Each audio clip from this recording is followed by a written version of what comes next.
So when we think about where we come from, that sort of is the place that we get to in our hearts.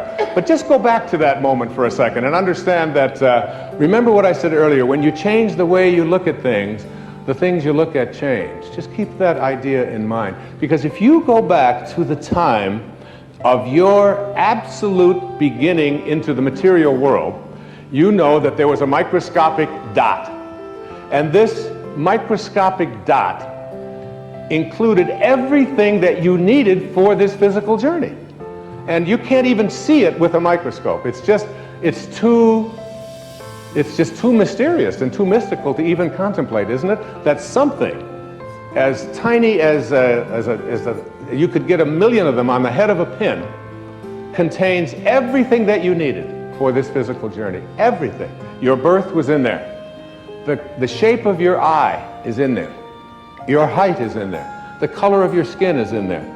Too hard to comprehend, you just accept it. So now we take the dot and we look at the dot and we say, let's find the origin of the dot that began me. And you put it under a microscope and you turn up the magnification, and what you see as you turn up this magnification is you see molecules. And inside of those molecules are mostly particles, and these particles are all flitting about, and there's mostly just empty spaces in there. And you take one of these particles out and we call them atoms. And you put this atom, looking for your source, looking for where you began, and you put it under another atomic microscope, turn up the magnification even stronger, and what do you discover as you turn up the magnification?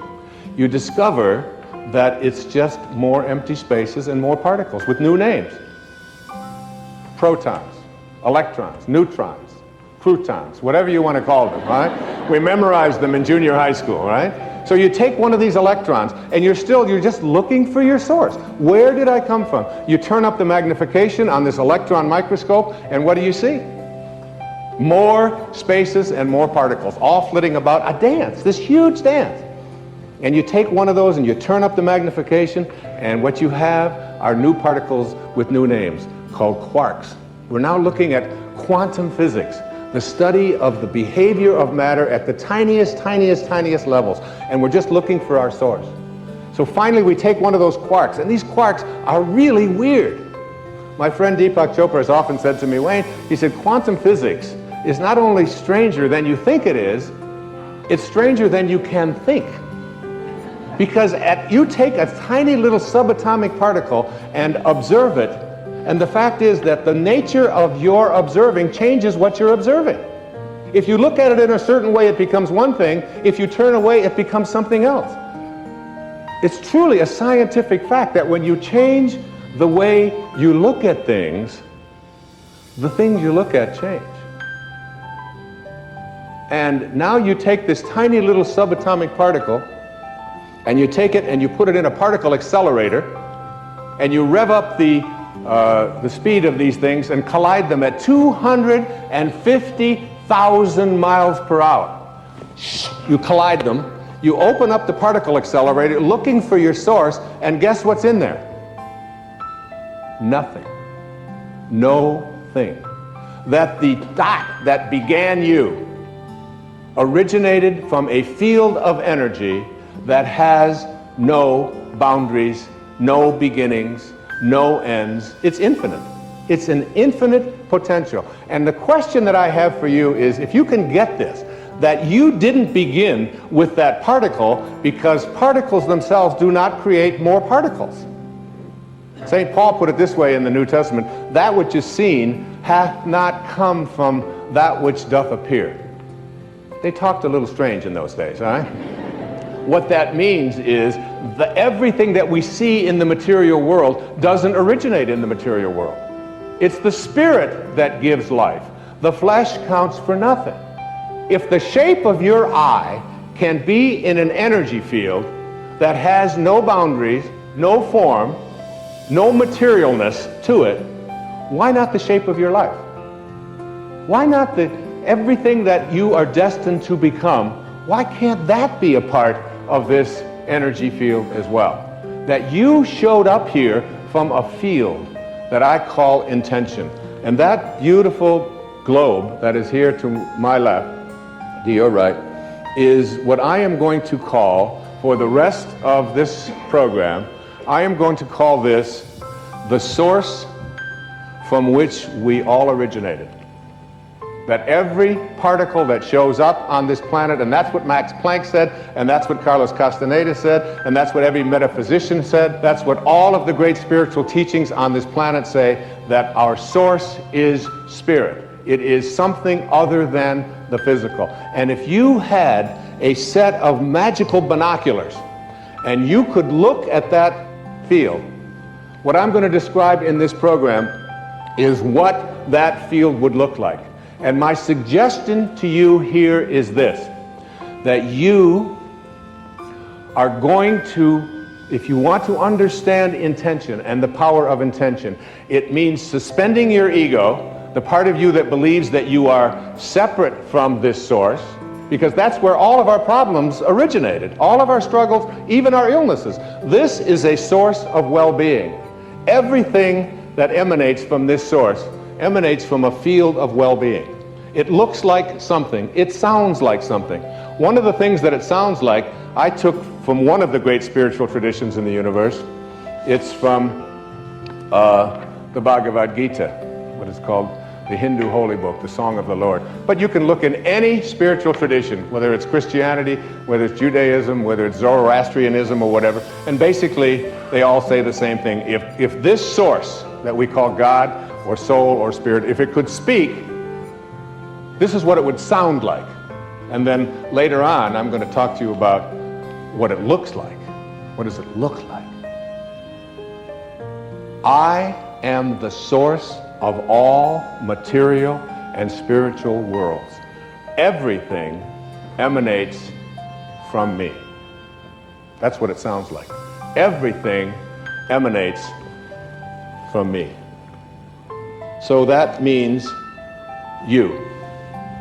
And that's why the words, with God all things are possible, means that when you find in your heart a way to reconnect to this, and remember what I talked about in those opening quotes, that this field of intention is a field that is only corroded because we take on something that separates us from the source. And that is called the ego. And the ego is really nothing more than an idea that we carry around. It's the source of virtually all of our problems.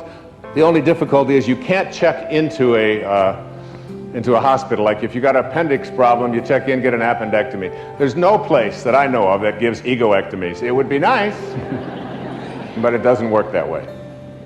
So that what you want to do is figure out a way to get rid of this idea that who I am is separate from this. And this is your source. And when you reconnect to your source, live in harmony with your source, you are connecting to the field of intention. And when you're with this field of intention, everything that this field of intention from which all material worlds emanate, everything that it can do, you can do, because you are it and it is you. The problems that we have is we've come to a place where we believe that we are separate from it. And so we start to believe that I am what I do, and I am what I have, and I am separate from everybody else, and I am my reputation, and I'm separate from what is missing in my life.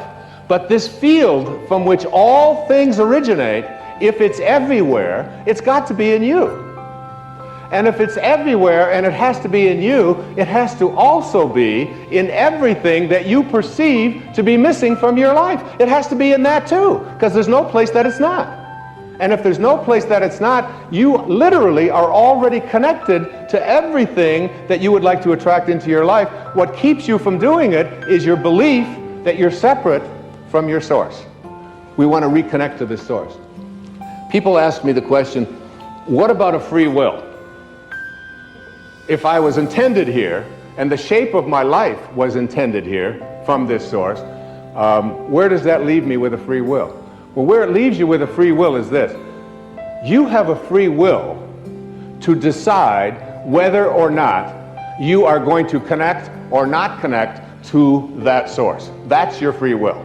If you make a choice, a conscious choice, to stay disconnected from it and believe that you are all of these things that I just illustrated in the ego, this field of intention doesn't know anything about non-well-being. It creates from a source of well-being. It doesn't know anything about fear, about anxiety, about worry. It just is in a constant state of creating.